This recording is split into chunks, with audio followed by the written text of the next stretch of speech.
Let me turn my mic on. Good morning, guys. This is Pastor Randy Carr, Beaver Dam Mennonite Church here, joining you again today with my live daily devotional. And we're just so glad to have you with us today again. And we're going to get in here in a little bit to talk about back in my high school days. My mom will remember this story very, very well here when I start sharing it. But I want to give people a minute to jump on. It's good to see some familiar faces on Facebook Live and some that aren't so familiar. But glad to be here today. Had a beautiful, nice white coating of snow this morning when we woke up.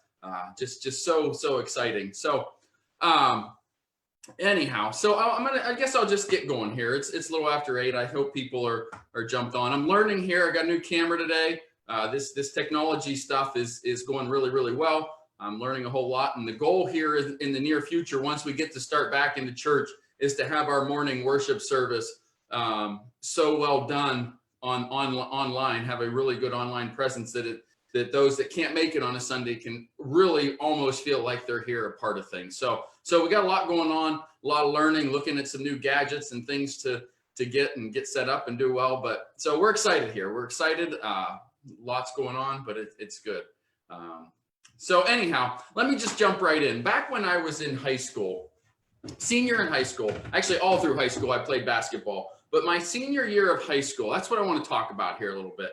We had a new coach come in just for my senior year. And with that always gets some excitement and different things. But so during the off season, it seemed as if it was going to be a great year. The coach seemed to know what he was doing. We were gelling, we were working well together, and we had a really talented team. I think there were 6 of us, maybe 7 seniors on the team. I can't remember exactly. And we easily cruised through winning our first 3 games. And one of those wins was against a team that finished, I know they were in the Final Four of the state. I think they finished second that year. And we beat them. It was a tight game, but we played very well.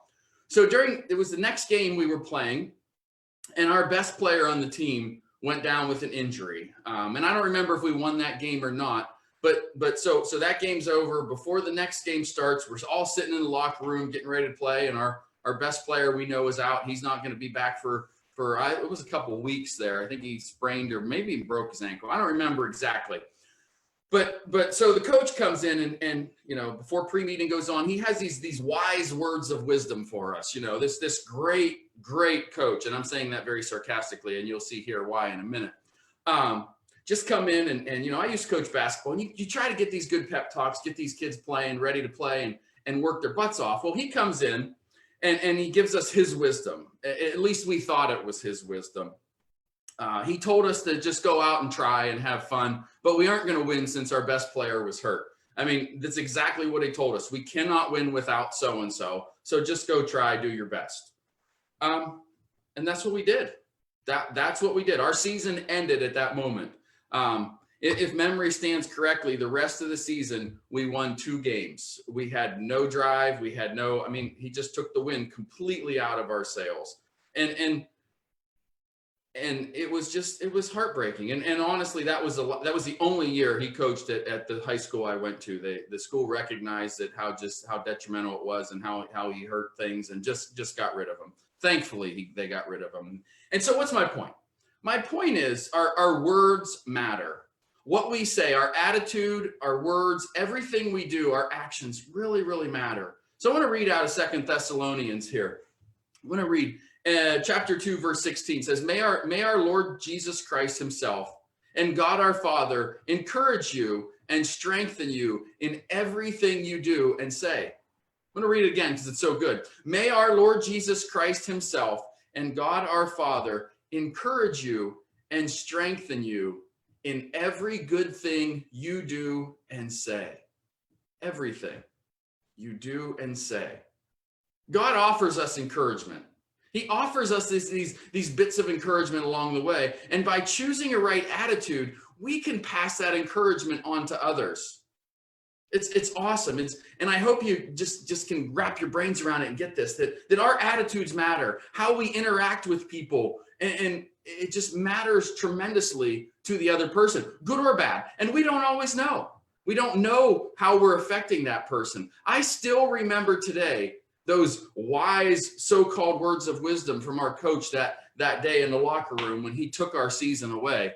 I remember that today. I mean, it's like 25 years later, yeah, I'm getting old. I don't look it. I know I still look young and all this strapping, handsome 18-year-old man. I know that. I understand that. But I'm actually in my 40s. So I know it's hard to believe. But them things, that stuck with me all these years. And I'll probably never, ever forget that.